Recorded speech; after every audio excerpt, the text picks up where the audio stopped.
Hello, hello, everybody. Hello.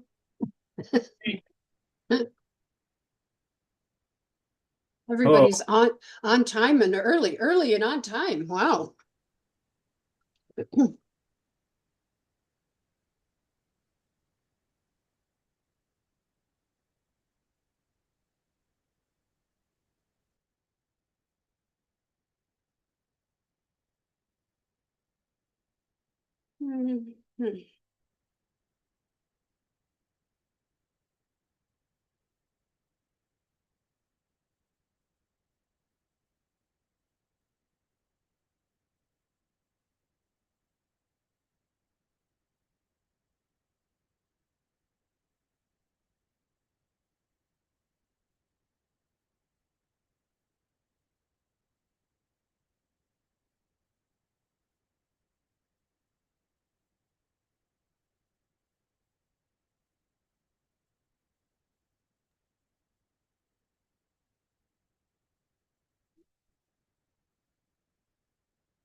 There she is. Sorry. Okay. Well, it's 2 o'clock now. All right, I'll call this meeting to order. Are we waiting for anybody else? No. Okay. All right, I'll call this meeting to order of the Silicon OPP Detachment Board meeting for August 27th, 2026. And attendance, motions to excuse. No. Through you, Madam Chair, we're good. Everyone that we expected is online today, so no need to excuse anyone. Thanks. All right. Okay, and I'm advising all in attendance that the meeting is being live streamed and video recorded. The opinions of individuals representing a delegation or presentation are their own, and the board is not responsible for delegates, presenters' comments, or any materials delegates choose to provide. See, the link to the live stream is posted on the agenda so that the public can view the live recordings, which is also the link to the video recording. Section 3.2.2, whenever possible, the board will advise all delegates, presenters in advance of the meeting that the meeting and the presentation will be live streamed and video recorded, and the recording posted for public viewing. So I'm to advise everyone of that. And then number 2, the land acknowledgement. We are on the traditional territory of the Sioux First Nation within the areas of Treaty 3 and Treaty 9. And in addition, many of the people in the communities that we serve are also in the Treaty 5 Anishinaabe Nation. So that is the land acknowledgement. Okay, we're moving on to number 3, the approval of the agenda. Introduction of amendments to the agenda. Anybody? No? Okay, so we'll move on from there. And then 3B, motion to approve the agenda as presented, amended. So, okay. Trying to see everybody. I can't see everybody. Bob is waving. He's got his hand up in the air. I don't know why this is. I have to view my screen differently. So Bob make the motion, and any seconder? Now I can't see any. Okay, I see John, I see Kyra. Anybody want to second that one? Kyra will second. And all in favor, show of hands. Yep. Okay, thank you. Yep. All right. Number 4, declarations of interest. Is that supposed to be pecuniary? Yeah. Through Okay, you, Madam Chair, I haven't received any, unless anyone has anything they'd like to declare now. No, doesn't look like it. Okay, thanks. And number 5, the adoption of the minutes for May 28th, 2026. They're included in the package that was sent out to everybody. So are there any errors or omissions that anybody noticed? I didn't really notice anything.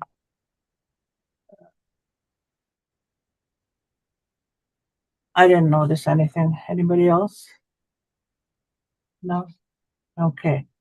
So then we'll move on to 5B, the motion to approve the May 28 minutes as presented or amended. So we all had a chance to go over them, and I don't have any, so we need a mover. Okay, John will move. And a seconder, Bob, sorry. All in favor, show of hands. Yeah. 1, 2, 3, yeah. 4 of us. Okay, great. Now, number 6, delegations, presentations. It says there are none. So then I give this room to go and move on to number 7, items for discussion and the reports. So 7A is the OPP report statistics for the second quarter for Sioux and Pickle Lake. So Inspector Mike Christ, the detachment commander, will provide the report.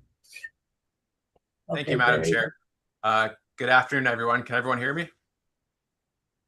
Before I begin, I have our newest constable here, Constable Seth Dufort, and I thought it would benefit the board to, well, first of all, have him introduce himself, but second of all, to get a brief description on the training that new constables go through before they arrive in our communities. It's quite extensive, and this all goes on before they ever set foot in Sioux Lookout typically. So I'll turn my camera over to Constable Dufort, let him introduce himself, and yeah, talk a little bit about his journey to Sioux Lookout. Good afternoon, everybody. As the inspector said, my name is Seth Dufort. I was born and raised in Collingwood, Ontario, which is about 45 minutes west of Barrie, for anyone not familiar with that. Took police studies in Orillia for education. That was a 4-year university program. After that, I worked as a park warden out of Wasaga Beach, and then took 2 applications to get into OPP, which spanned it over the course of 2 years. Upon being successful with that, was auxiliary with OPP as well out of Wasaga Beach. And then after that, I was successful in my application, and then that's actually what I'm here to discuss. So that started a very long journey from application all the way through to getting up here. The application in itself took upwards of about 4 months of paperwork review. It took plenty of interviews with everybody that was a part of my history that turned me into who I am. And then after that, I was successful, and I got to choose, or I was offered the position of provincial constable up here in Sioux Lookout. That was position number 7 on my list for me. But frankly, I've been up here roughly about 3 weeks now, and I probably will never take that decision back. I'm actually very happy with the decision I made. Training in itself was very extensive. Before even getting training, being physically fit to submit an application was a very big step. There is a fitness component that is achieving above 75% on the PIN test and submitting weekly and monthly physical reports to show that we are maintaining a level of fitness. And then getting to training, it spanned from learning the Criminal Code, Highway Traffic Act, Cannabis Control Act, Liquor License Control Act, a very extensive amount of legislation and the specifics of those legislations. And then also factoring in, again, physical components as well. That's a very big part. That training for me started back March 2nd of 2026.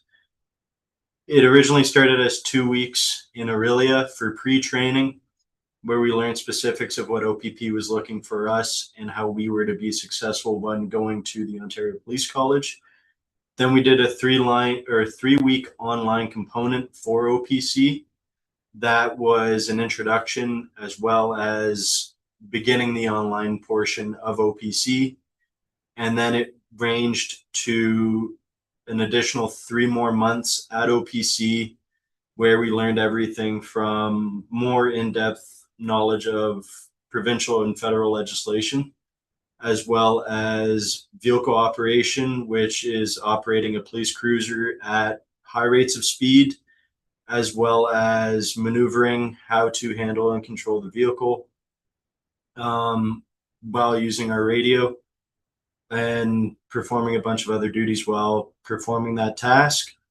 And then there were also other components such as immediate rapid deployment, firearms, interviewing, frankly, too many that I can name off the top of my head. All very extensive, all very in-depth. It became long hours. And then after that, it was an additional 2 more weeks, which I completed, I believe it was just towards the end of June to the beginning of July. And then, 6 weeks, my apologies, after finishing OPC. And then I've been up here since the beginning of August. It's now the 27th, so I've been here a good amount of time, and the learning has not stopped yet. Every day of being up here, I'm actually utilizing the knowledge that I learned there, and I'm making very difficult choices sometimes in relation to some of the calls that we get up here, in split-second decisions, and not days to think about it, but seconds and or minutes. And then after that, I will be leaving to go back for post-training back in Aurelia for the month of November for additional training. And then I will be back up here for the remainder of my 4 years. So very extensive, in-depth training that we get, but it's all beneficial. So That's great. Thanks a lot, Seth. We appreciate that. And yeah, as you can see, there's a lot of training that goes into a constable coming to Sioux Lookout. And I think it's important too that the board understands, and just the public in general. Some people think they need to take police foundations before they can be a police officer, but we have people that come to us with accounting backgrounds, with plumbing backgrounds, with construction backgrounds. And when we send them to our academy and to the Ontario Police College, they learn all of the policing basics needed there. So you need not have an education in policing to come to the OPP. So yeah, we like a diverse group applying to us. It strengthens us as a service. So if we don't have any questions about our training, I will. I got a question. Yes, go ahead, Bob. Sorry. Yeah. I just wondered, going into that, did you realize how long, extensive process it would be before you actually became an OPP officer? I mean, did you understand that? You know what I'm saying? Like I know a young man that's going off to college this week, but he's studying he wants to be an OPP officer. And he's talked to people here in Pickle Lake about that, but I'm just wondering if he knows the long process there is in as far as getting in. You know what I'm saying? Yeah, absolutely, Bob. Sorry, I let him go already because there's calls for service Okay, happening. all right. He was eager to get back, but I can answer the question. Like our recruiters and our the information we have available to prospective applicants, it definitely details all of the steps that they need to go through and how long the training will be. Okay. And I guess what's advantageous for policing now in this province is that before you do that training, you actually get hired, you get your OPP uniform, and you're getting paid salary all throughout that training. So Okay. it's you're on the books, you're working, and you're getting paid while you're training. So that's a huge benefit. And then another benefit is that it used to cost, I want to say, $15,000 to attend the Ontario Police College, and the province is reimbursing people now for that expense. So it's paid for by the province to go to OPC because, recruiting and staffing policing positions is a huge priority right now. Right. But that's a good question. Yeah, it did. It just, I know if, if they didn't, if a young person didn't know that and then they started seeing, it'd be kind of discouraging to them. So that was kind of my curiosity, whether or not they um, went over all those steps that they had to go through to get in. So Yeah, absolutely. Yeah. And usually they're quite excited because, like I said, they're in uniform and they're, they're with their peers learning. So that's usually quite a positive experience to have down there. right. Okay. Thank you. Yeah, of course. So I will, or actually, before I move in to the statistics, Staff Sergeant Cedino is going to go over some highlights from this quarter with respect to community involvement in the OPP. So Russ, I'll turn it over to you. Yeah, thanks. So this is just Sioux Lookout specific. Again, sometimes we forget how busy we actually are and how involved we are in the community. I'm just going to touch on a few things we've done during this quarter. I'm definitely going to miss a few things again. It's so busy, but a couple highlights: the end of school presentations that were going on, the graduations. We actually even had one of our members, Provincial Constable Christina Romine. She graduated from Sioux Mountain Public School however many years ago, and they invited her to speak at the grade 8 grad there this year. So she took part in that in uniform, which was really, really cool. We took part in cruiser and equipment demonstrations at the various schools. We took part in summer camp youth presentations, the Pride events. We've worked with St. Andrew's Church, addressing concerns there about alcohol consumption on the property. We took part in the Moosehide Walk.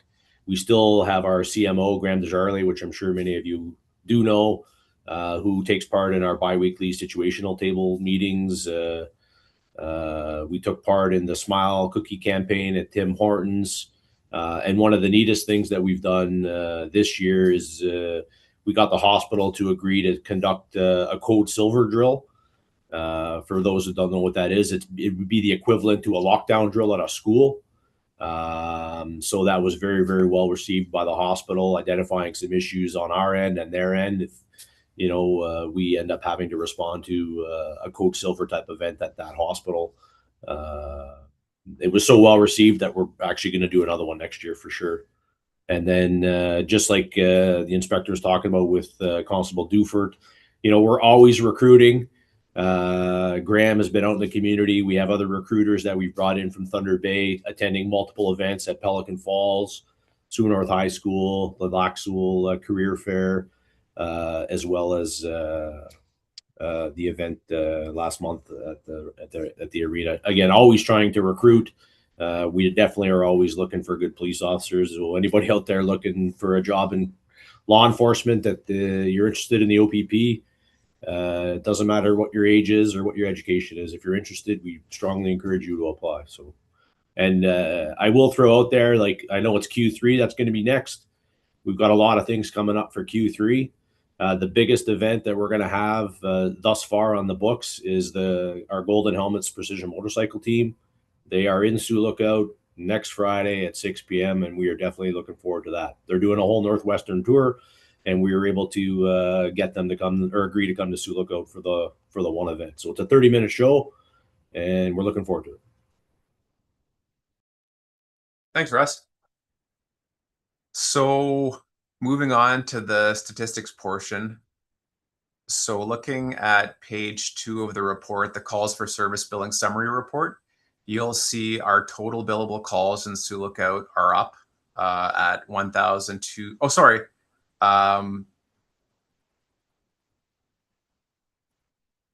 They're up to 1,505 this year versus 1,233 last year. The main areas we're seeing increases is in our operational 1 calls, as well as our statutes and acts. And in this quarter, we've seen our violent criminal code as well as our criminal code violations trending down. And I'll look at those in greater detail as I go through the report. So flipping the page to page 3, the violent criminal code section, we had 140 calls in Q2 last year versus 127 this year. Most areas were very similar, but we did see a slight reduction in the sexual assault categories. As I've mentioned to the board before, we continue to run our Sioux Lookout sexual assault reduction strategy, which focuses on investigative excellence and holding offenders accountable, as well as engaging with community groups on safety planning. So as many of you know, we have a large number of students coming into Sioux Lookout next month for school, and we'll be meeting with them on a number of topics, but part of that will be presentations on safety considerations when attending Sioux Lookout for school. Moving on to page 4, our property crime.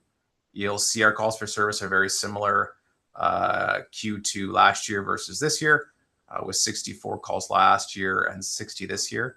Our theft under shoplifting calls are down slightly, and we continue to attribute that in part to the increase we're seeing in private security, which has been very effective on reducing shoplifting occurrences. Flipping to page 5, our other criminal code. Our bail violations are trending down from last year. We had 74 versus 56 Q2 this year. We do keep track of the number of offenders we have in our community who are on bail conditions, so meaning they've been released in some way and they're on conditions while they're in the community, awaiting further matters to be heard in court.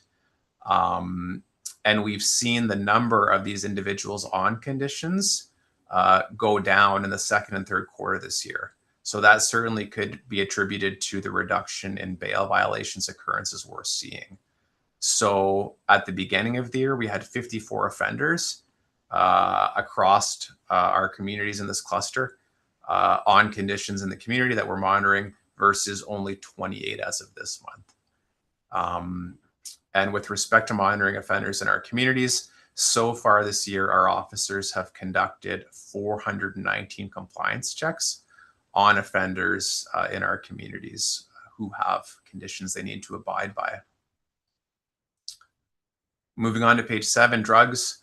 You'll see our charges are down slightly this quarter versus last, but the quantity of drugs we've had seized in some of our occurrences has been significant. And I touched on it during our last meeting, but during Q2, our members conducted investigation where we saw over $175,000 worth of drugs seized that were being brought up to our communities from Toronto.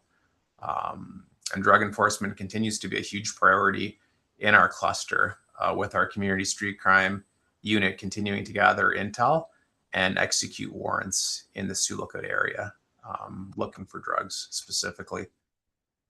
Looking at page 8, our operational 1 calls, you'll see they are trending up with 896 calls this quarter versus 635 the same quarter last year. The main area I noticed where these calls are trending up is our unwanted persons calls, with 357 this quarter versus only 163 last quarter.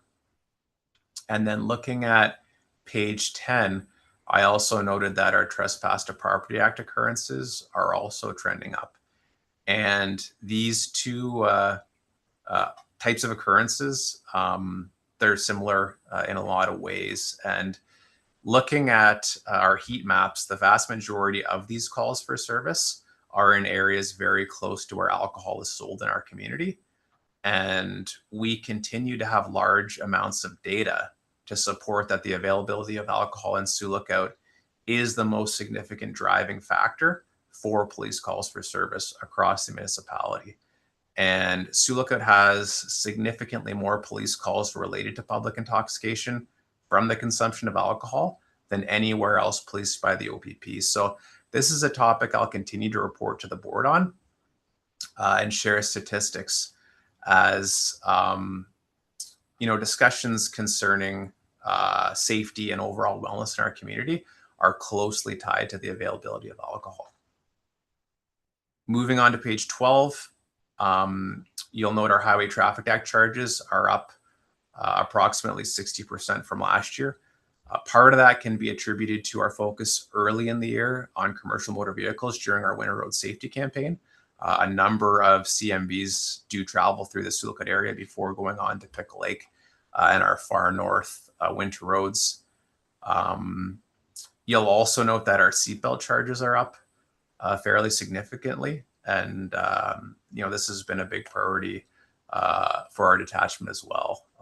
Ensuring people are wearing their seatbelts is very important. Looking at page 17, our clearance rates, you'll see our property crime clearance rates are down in Sioux Lookout about 26% this quarter.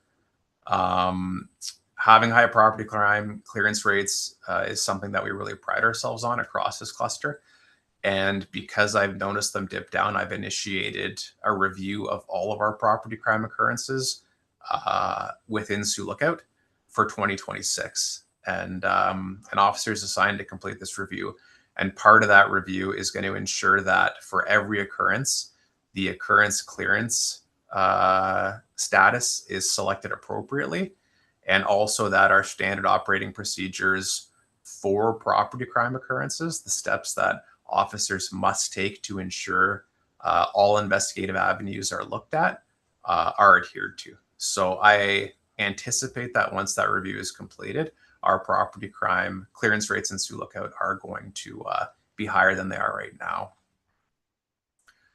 Looking at page 20, you'll note that our mental health act calls are very similar to 2025 for this quarter, which in my view is a positive, as for a number of years, our mental health calls in Sioux Lookout had been trending up. On page 22, you'll see our victim services referrals continue to trend up. As I've mentioned in previous meetings, our dedicated victim service specialist here in Sioux Lookout has definitely been helping with this. And they just conducted interviews to fill this position on a full-time basis.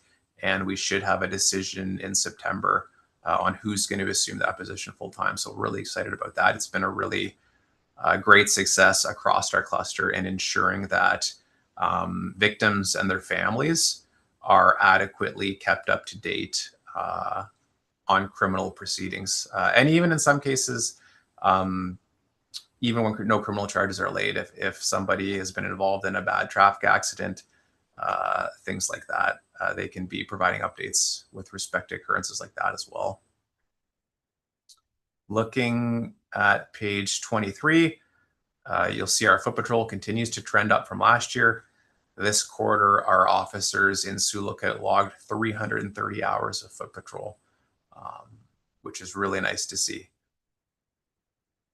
And then for the Sioux Lookout report on page 24, I'd also like to highlight that our motor vehicle collisions are trending down slightly in Sioux Lookout, and that's across the non-fatal injury and property damage only occurrences, which hopefully is an indicator that our increased focus on traffic enforcement is contributing to fewer motor vehicle collisions. So that concludes the Sioux Lookout report, unless there's any questions.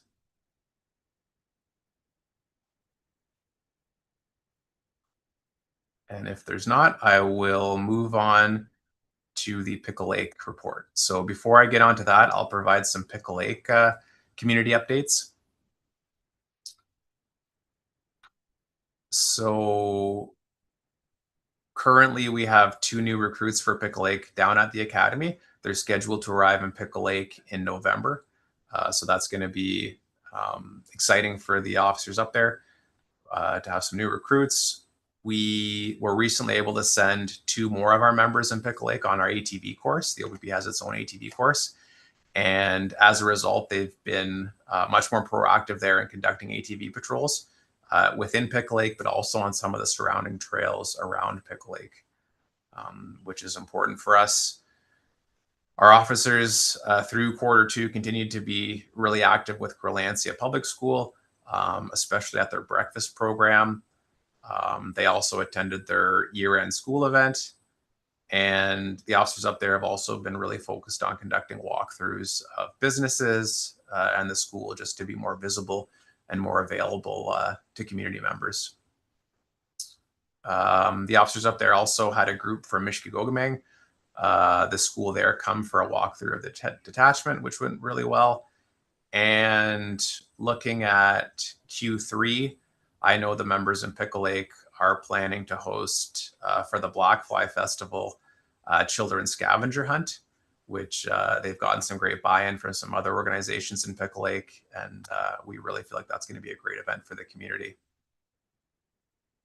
So looking at the statistics report on page 2, I noted that the billable calls in Pickle Lake are trending down slightly with 133 this quarter versus 155 Q2 2025. Looking at page 3, the violent crime stats are very similar to last year, with 19 this quarter versus 20 Q2 last year.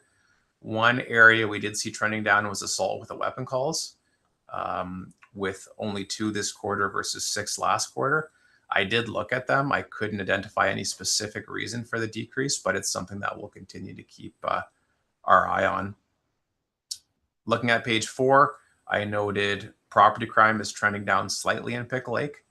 And looking at the year to date in Pickle Lake, we're sitting at 11 versus 18 in 2025. Again, responding to property crime occurrences, it's a priority across our cluster. We do have a couple of property crime related success stories. I think Staff Sergeant Cedeno, did you have one for Sioux Lookout?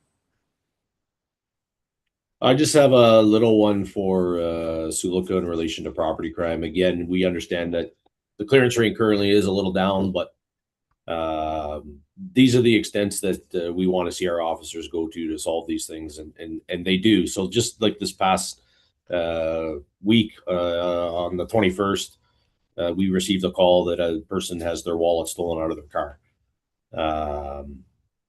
Not only they weren't sure like when it was stolen, but the officer does some digging, gets some video, and then finds out that the wallet that was stolen, the credit card from the wallet, was used to make some transactions at a local establishment. Goes there, obtains more video, doesn't know who the person on the video is using the credit card, sends out a still image to the detachment saying, "Hey, I'm looking to identify who this person is.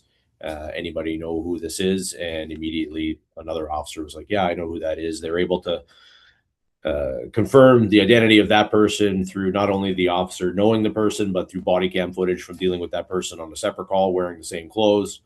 And then the person was subsequently arrested, charged for various offenses for the theft of the credit card. But it's very, sounds like a small case. It is, just the theft of a wallet, if you will, but all the time and energy to secure the video, and then, compile a brief, identify the accused, arrest the accused. They actually subsequently do a caution statement with him as well, and that he admits to stealing it and using it, and that he is the one in the video. But that's definitely what we're looking for from our officers when it comes to property crimes. So, thanks, Russ. Yeah, we also had a success story in Pickle Lake as well. Our officers responded to a complaint of an individual throwing rocks, and he actually broke windows in 4 different locations in Pickle Lake, including a local church and motel.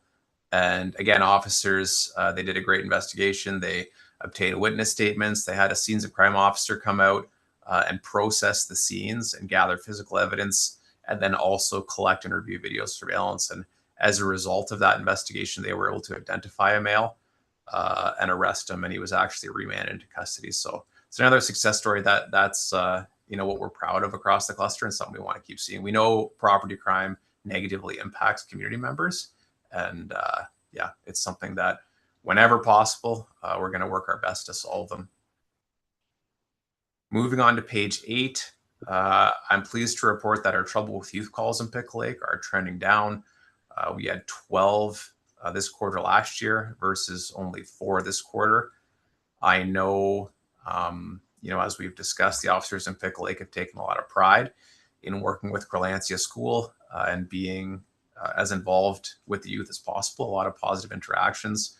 They were running their Fun with Cops program, going to community basketball, community volleyball.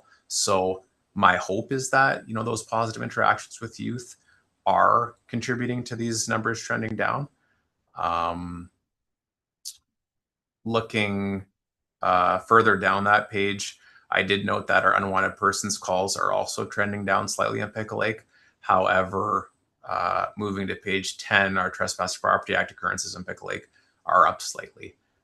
So I'm not really seeing a major reduction in those types of calls in Pickle Lake. They're similar in nature. Moving on to page 10. Oh, sorry, page 11, the traffic category. I noted our property damage motor vehicle collisions were up slightly in Q2 this year. But year to date, we've only had 6 in Pickle Lake versus 11 property damage motor vehicle collisions in 2025. So that reduction is positive. On page 12, I noted that despite the billable calls in Pickle Lake trending down slightly, our criminal code charges are actually up 17%. So there are still, fairly serious criminal offenses our officers are responding to in Pickle Lake. In Pickle Lake, our traffic charges are also up versus 2025. We do receive complaints about excessive speed on Highway 599, particularly in the 10 houses in Mishkogabang areas. And anyone that's been in Pickle Lake for any amount of time can probably remember an incident where someone was actually struck by a motor vehicle on the highway moving through those communities. So it's absolutely a priority for us to be out on the highway, ensuring that motorists are abiding by the speed limits. And then also in Pickle Lake, our seatbelt enforcement is also going up. And given all the data on how seatbelts save lives, to me, there's really no excuse for not wearing your seatbelt. So that'll continue to be a priority for our detachments. Looking at page 17, I noted our clearance rates in Pickle Lake were very good this quarter, with 100% clearance rate for violent crime and 57% clearance rate for property crime. So those clearance rates would put us amongst the provincial leaders for detachment clearance rates. And while our trouble with youth calls are trending up slightly in Pickle Lake, our youth charges are actually down, with only 3 year to date in 2026 versus 12 in 2025. So our officers continue to, where appropriate, look for restorative justice options that don't include charging our young people. So, just so the board understands that we do what we can where appropriate to refer our young people to restorative justice agencies. And finally, on page 20, our mental health act occurrences are down slightly in Pickle Lake, with 14 this quarter versus 21 in 2025 Q2. And an update for the board on our mobile crisis response position. We have been unable to fill it since it went vacant. We did recently conduct a number of interviews, and our hope is that we will be able to offer a position to one of the candidates in September. So getting a few more positions filled in Sioux Lookout, and that benefits our entire cluster. And that concludes the Pickle Lake Quarter 2 report, pending any questions from the board. I have a comment. Sure. Yeah, I just want to personally say thank you for the good work on your personal, on the crimes on personal property. I was one that got their window broken by a rock that he threw.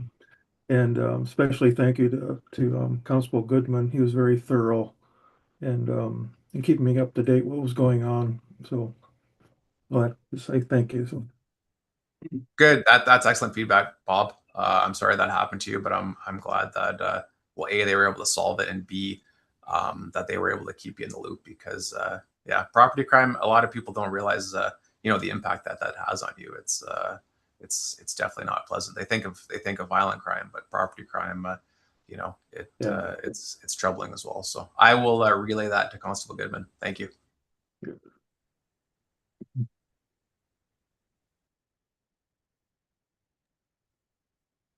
And if there's no further questions, that concludes my report. Okay, thank you very much.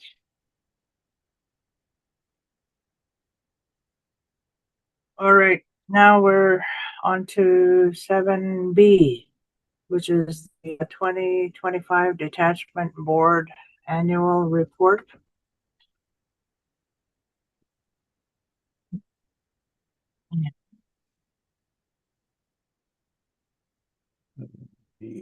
So I think who is going to present this one? Doesn't say. There's a map. I think they were supposed to be it was supposed to be amended, or there's something supposed to be added to it.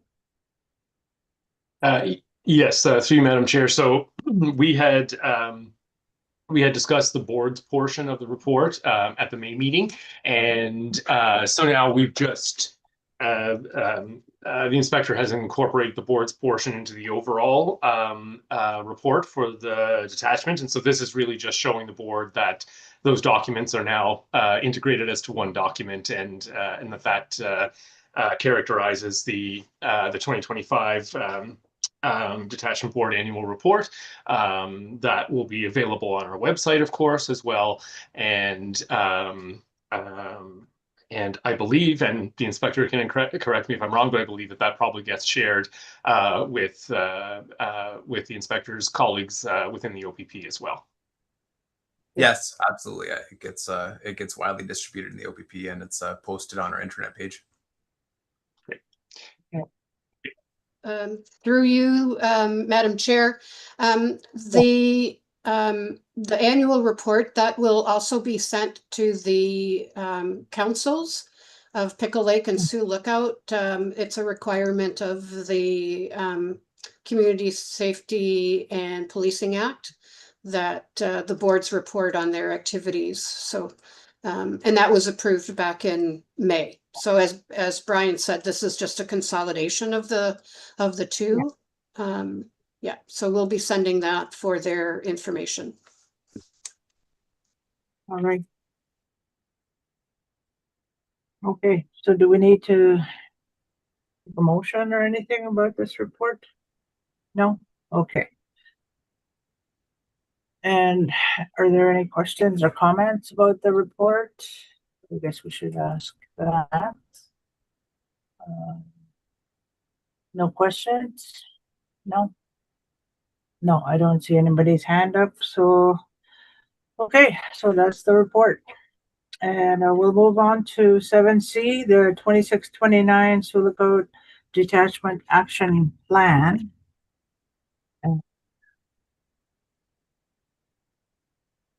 So through you, Madam Chair, this has been reviewed as well by the board, and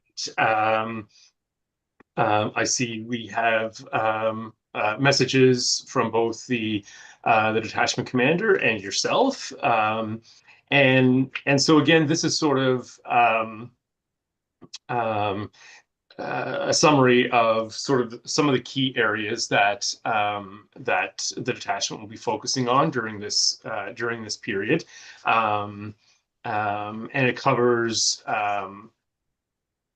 all of the sort of the key areas that that the detachment and the OPP are asking the detachment to pay attention to. Inspector Kreitz, did you want to add anything else to that? Not really, unless there's any questions. As I outlined in the report, like there were extensive community consultations to help identify these priorities. A lot of it is, working with our community partners and collaborating, kind of on solutions to some of the issues that we're seeing in Sioux Lookout, with an understanding that it's not going to be the police alone that solves some of these issues. It's going to take interagency cooperation. So that's kind of the focus of a lot of the report.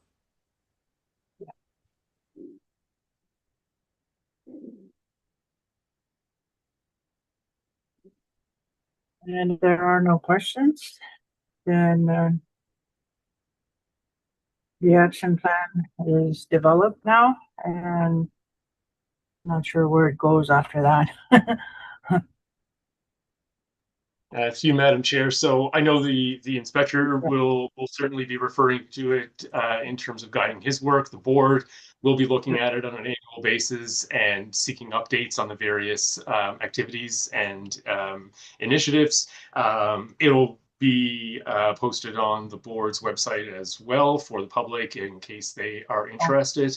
And if there's ever any time that the board wishes to follow up on any specific initiative, you can let either myself know or the inspector know, and we could always plan to bring that up at a future meeting if there's ever a time that the board is looking for any specific updates throughout the year. All right. Yeah, and just to add, there will be an annual update every year of the plan. So I'll be updating the board annually. Thank you. All right. Okay, thank you. Very good. Now for 7D, staff report regarding the consideration of attendance at the Police Governance Ontario Zone 1 Annual Conference, November 4 in Thunder Bay. So I guess we would have to talk about that. Sure. So, Madam Chair, as the board is a member of the formerly OAPSB, now PGO, formerly Ontario Association of Police Services Boards, now called Police Governance Ontario, since April of 2026, and the AGM was held in earlier this year in June, and unfortunately we were not able to participate in this one. So because there were savings by not attending the one in June, we wanted to bring this forward as an opportunity in case any members wanted to attend the Zone 1 meeting in November. We have included a little bit of information about in terms of what we have, not a whole lot yet, but we have found, and certainly, Madam Chair, I think you'll agree, when you attended things in the past by this organization, it tends to be quite informative and useful. You have shared. So we wanted to bring the opportunity forward. Obviously, the costs will depend on who is going and which travel method they elect. But essentially, the costs will range from about $1,250 to about $2,760, depending on who's traveling and what way they're traveling. But we do have room in the board's budget to cover these costs for this year. So yeah, if anyone is interested in attending, that's sort of the discussion we're hoping the board will have today, and let us know. Okay. I'm just trying to check my calendar. Okay, November 4th is on a Wednesday. I don't know how long it would go on. Travel day, I guess, would be on the 3rd to the 5th. Yeah. Okay. Well, if I'm still on the board, I'll go because the election is in October, and we don't know what's going to happen with the elections. But I can assure you that you will still be able to go on the 3rd, 4th, and 5th of November, because the current term of council continues. Even though the election is on the 26th, the current term doesn't end until the 14th. So we can slide you in right under the wire, and you'll still be an official appointee to the board. So so you're covered on that respect. Is there anybody else who wants to go? How many of us can go if we had it in the budget?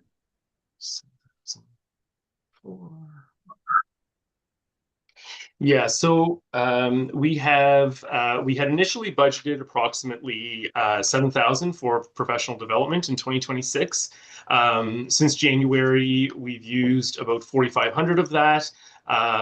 So we have about 25-ish left. However, I do know that there are a couple of other areas of our budget that have been underspent to date, and I don't anticipate significant expenditures between now and the end of this fiscal. So I do believe I can say with a fair degree of confidence that if 2 members wanted to go, the budget would be able to accommodate that. We would just allocate some funds from a different budget line to the travel line. So up to 2 could go. So anybody from Pickle Lake, maybe? Either John or Bob? Yeah, just so you know that I won't be able to go this year. I would love to, because it is very informative and I really enjoy the sessions there. But so I'm just kind of backing out. So Okay. And John, did you want to go, or you wanna let us- Sorry, I'm not able to go. Oh, wow. Okay, then I guess it would be Kyra. If you Yeah, wanted to. I just looked at my calendar. I can't go that date either. Oh, wow. Yeah. Oh, okay. So, well, if anybody's calendar clears up, then we could probably, consider another person then. Okay. Before that date, yeah. So just And let us know. Just so the board knows, sorry, I will be there, so I Okay. can provide updates as well. Okay. Great. Okay. Okay, so in that case, then I can fill in the blank in the recommendation that's on the report.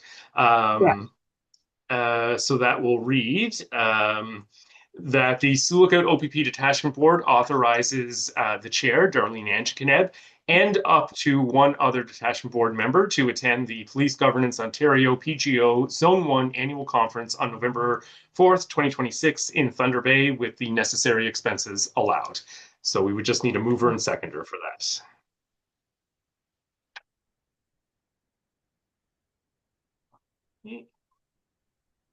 Can't see.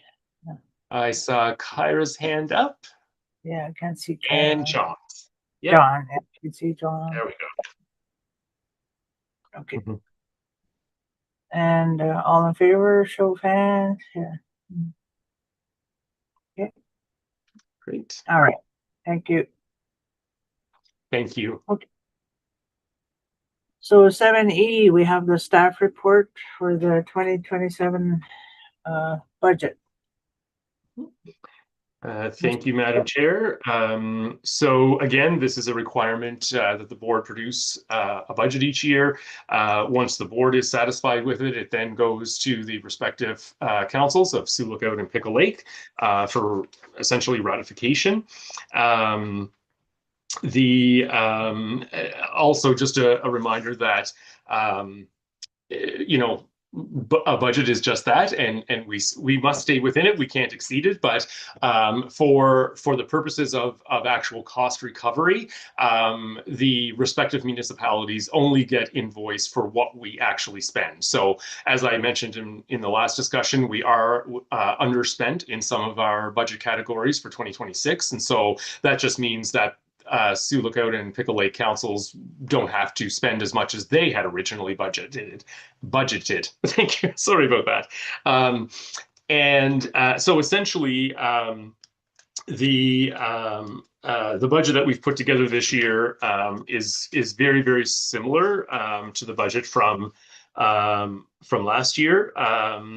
In fact, it's dollar for dollar the exact same. You know, while we acknowledge that there will be some inflationary increases to some of the costs, maybe some conference attendance and so on, we also recognize that we typically budget so that there is sufficient room to be able to maneuver and take on you know, work throughout the year. So we staff doesn't feel that additional funds would be required in 2027. So we kept the budget. We may have allocated and changed some of the lines a little bit, but the overall total remains exactly the same as the 2026 budget, which I'm sure will be a good news story to the respective councils, because as we know, everything goes up, and it's very, very rare that you get to have 2 years in a row with the exact same budget. So I think this is a good news story, but I will defer to to the board.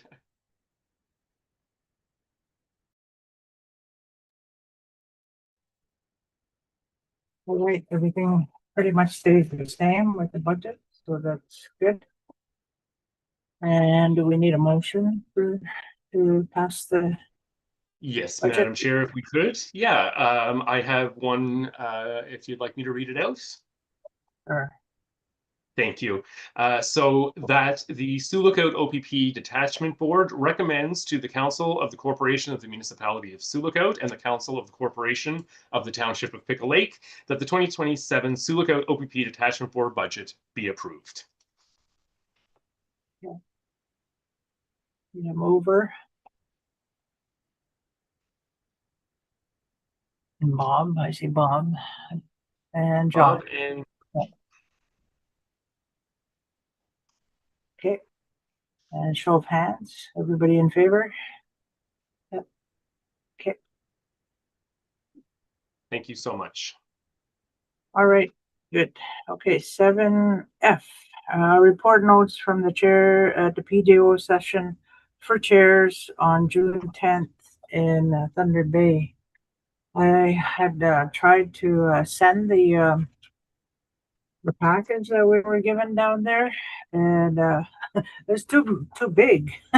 Oh. I didn't send it. I tried sending it. I tried to put it into a zip file to compress it, and I just had all kinds of problems with it. So I would have actually had to bring the physical parts of it to be scanned.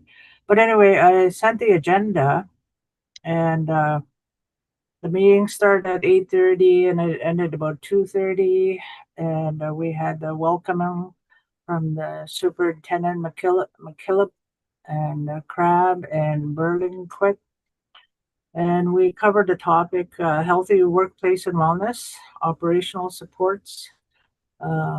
The grant funding was very interesting, and they talked about some of the grants that are available for that people can apply for. And I'll try to separate this package that we had from there, and it says the information on there so that everybody will get that.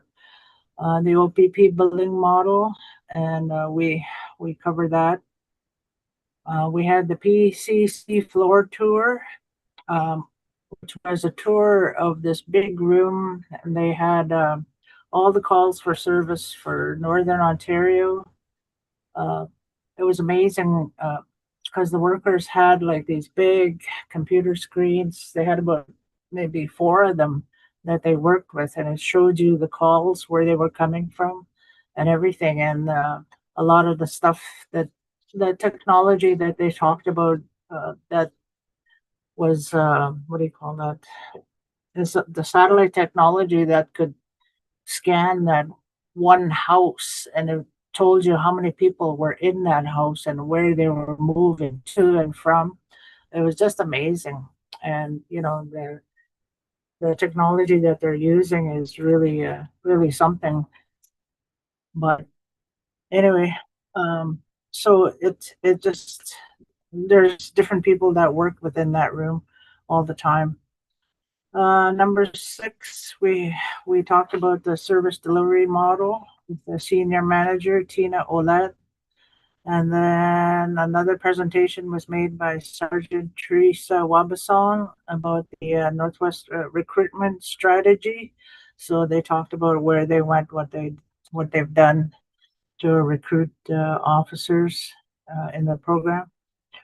2629 OPP strategic plan overview. So they talked about that. And then the NORD program, Northern Ontario Rotational Deployment Program, that was given by Sergeant Jim Davis. And then we had lunch.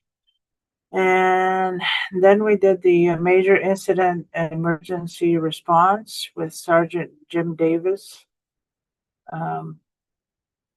That one was something else too, because they talked about the dogs that would come out with them, and how they did that. What else? Special operational supports. Oh, that was the K9, aviation and K9, and that one sounded really something. That one. Oh, action planning and detachment commander evaluations. So we had the Q&A, and Laura Dickey and Jennifer Catterall gave that. And then we had a roundtable of comments from everybody. There was a lot of information to take in one day, and it was just really, I'll send everybody a package, and the PowerPoints are all in this package that we're given. So it'll provide you with a better idea of what I can provide you with. But it was really good, and we ended up talking and deciding that they wanted to have another one in November, which I'm not sure if that's the same. Yeah, okay. Yeah, sometime in the fall anyway. Okay, so that's about it for that, for my report for that one. And yeah, but I'll send off the packages to Morel, and then she can cut them up the way she wants to. Because instead of sending such a big package, I couldn't do it. Okay, Great. so that's the report. All right. So we'll go number 8 now, correspondence. And the first one is a resolution of support for traffic calming and speeding mitigation techniques. And there was a correspondence that was sent to us. Yes, so through you, Madam Chair, just a few pieces of correspondence related to that from North Grenville, OPP Detachment Board, the municipality of North Grenville, because they supported it as well,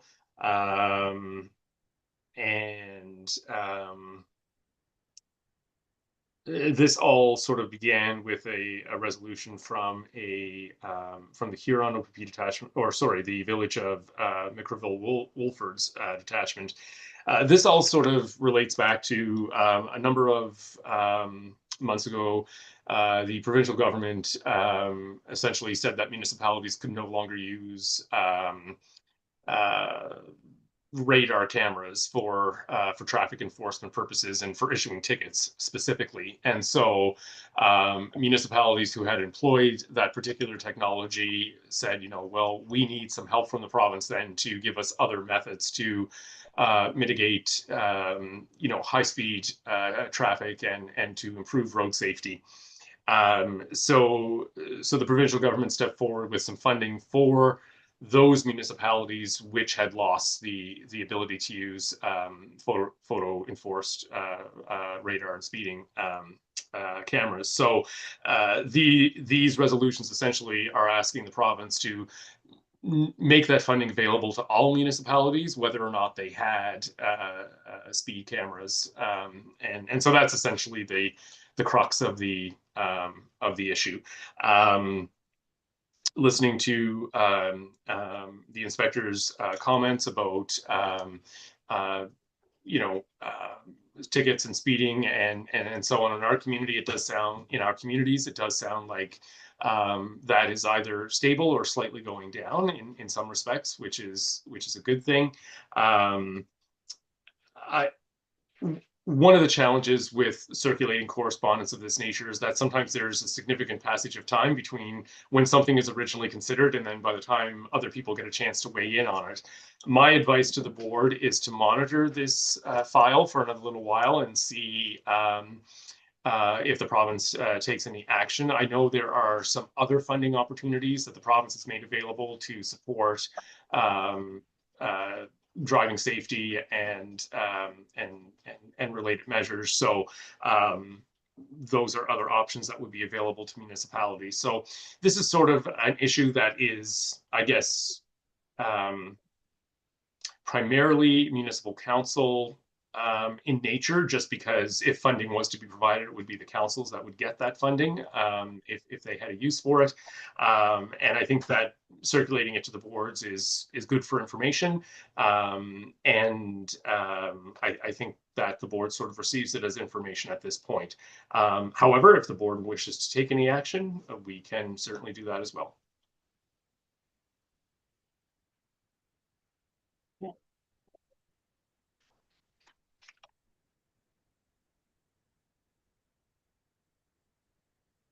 Any comments on this correspondence? I haven't really heard much in the news about it. I think we should follow the recommendation from, that we wait and see if the province takes any further action on it. Okay, so we'll just defer to maybe whenever it comes up again. That we can review it again if we need to. Okay, the second piece of PGO Board of Directors email. Okay, this is another. Yeah, so through you, Madam Chair, this essentially is just a highlights from the June 2026 annual general meeting of PGO as part of the spring conference. This is really just an email to update member boards about the new executive who were elected for the 2026-2027 term, essentially that was the key. That was kind of the crux of this one's just letting everyone know they have a new executive on the board, and congratulations to those folks who stepped forward. Okay. And then the other correspondence, 8C, Sullivan Memo, Police Service Board and OPP Detachment Board members and elections. Yes. So this one, Madam Chair and board members, essentially is just a reminder that as we talked about a few minutes ago, the municipal election is coming up on October 26th. Council members' term ends on November 14th. And so I know this is talking about conflict of interest, and I think what they're sort of getting at is if the board was looking at appointing anybody else in and around this time, and I think what the Solicitor General is sort of getting at is don't not appoint someone because you may not be a councillor and you may want that public seat going forward. And it's to avoid a conflict of interest in that respect. This board isn't contemplating any appointments at the November meeting or December for that matter. So I don't see that as being a particular issue for this board. We will, though, may have to reconsider the date of the November meeting. Because it's the 26th and the term ends on the 14th, with the new council term beginning on the 15th. I'm not sure about Pickle Lake, but I can tell you that Sioux Lookout will not have made its council appointments by November 26th. That likely won't happen until the December meeting of council, the December regular meeting of council. I suspect, but I never assume, that if our chair is reelected to council, there's probably a good chance that the council would reappoint her to the board. I can't say that for sure, but just for the purposes of continuity and experience and those types of things, there would be a strong rationale for that, providing she's interested, of course. Councillor Miller, I understand, if memory serves me correct, I think I see that you're letting your name stand for council again this term. So you may also be reelected, and your council may choose to reappoint you should you choose to join us again. So so a couple of options I would suggest. We could potentially hold the board meeting earlier in November, before the 15th. And that way we avoid any issues of possible election, non-election, re-election, and appointments, and then we can just sort of do it under the existing framework. So I know that would mean changing the date of the November meeting, and perhaps we can just think about that between now and the end of the meeting when we look at the rest of the correspondence, and when the board is about to adjourn, we can discuss the date of the next meeting perhaps. All right. Before the 15th, I'm trying to look at this. Nobody's available the first week of November, possibly the second week of November, maybe. And usually on a Thursday, so that would be November 12th. That could work if members are available. Yeah. Thursday, November 12th.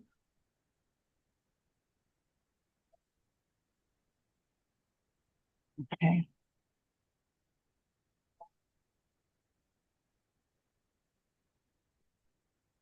Okay, well, we'll leave it tentatively for Thursday, November 12th. And thank you, Brian, for giving us the information about all the wins and those of us who are clerks and CAOs, we're very much into election mode, of course, with our clerk hats. So yes, these dates are very much alive in my mind these days. Yeah. Okay. All right, now we're on to 8D. Inspector General Memo number 11, Notice of Issue, Increase in Anti-Semitism and Hate-Motivated Statements. So there was a correspondence that was sent to all of us, police memorandum. I'm not sure exactly what we need to do, but yeah, no particular required activity at this point. I think it was more, I think provincially we're seeing a rise in anti-Semitism in some of the larger centers in Southern Ontario in particular. I've definitely been following some of that on the news. I'm not, honestly, I'm not aware how geographically far that extends. Inspector Kreitz, has there been anything in our region in that regard of concern? I can't speak for the entire region, but I can speak for our cluster. And we haven't had any concerns in our cluster, thank goodness. That said, we are being proactive. We are aware of the different community groups that we have, and we're continuing to liaise with them and monitor the situation in case anything does come up. Terrific. okay. All right.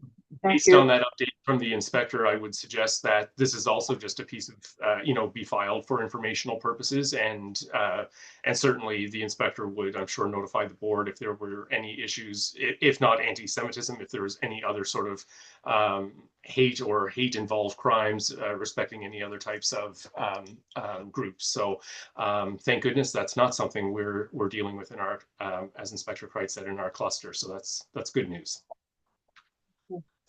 Great. Okay, so and then 8E is the Inspector General Memo number 12. release of the Inspector General of Policing 2025 annual report. So I think they had sent us a copy of that report earlier. And So again, Madam Chair, just sort of an informational item for the board. mhm. Yep. Okay. And then number F8F, Inspector General Memo and Advisory Bulletin. Bulletin number 4.1, political activity, police service board members and OPP Detachment board members. It's all political. Yes. It's all about election this season. Yes, a helpful memo there, and just a reminder of some do's and don'ts. Actually, I think the very last page of the package is probably the most useful and sort of summarizes the entire memo.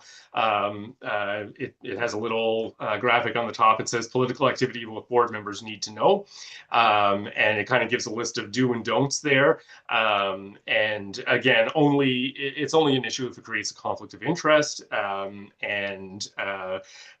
So just some tips there for our two members who also serve on municipal councils. Just some helpful tips and pointers for your election campaign for council, and essentially they're saying just keep that separate from your role on the detachment board. That's essentially the advice. Okay. Great. And that's it for the correspondence. So, any comments before we adjourn? Anything? Anybody? No? Okay. All right. So the next meeting date that we're going to leave it as Thursday, November 12th, 2 p.m. So the same Thursday at 2 p.m. same time, before the election. I mean, just after the election, but before everybody's appointed or whatever. But, okay, so we'll see everyone in November then, and we need a motion to adjourn. So we need a mover. I can't see Kyra. Okay, I see John.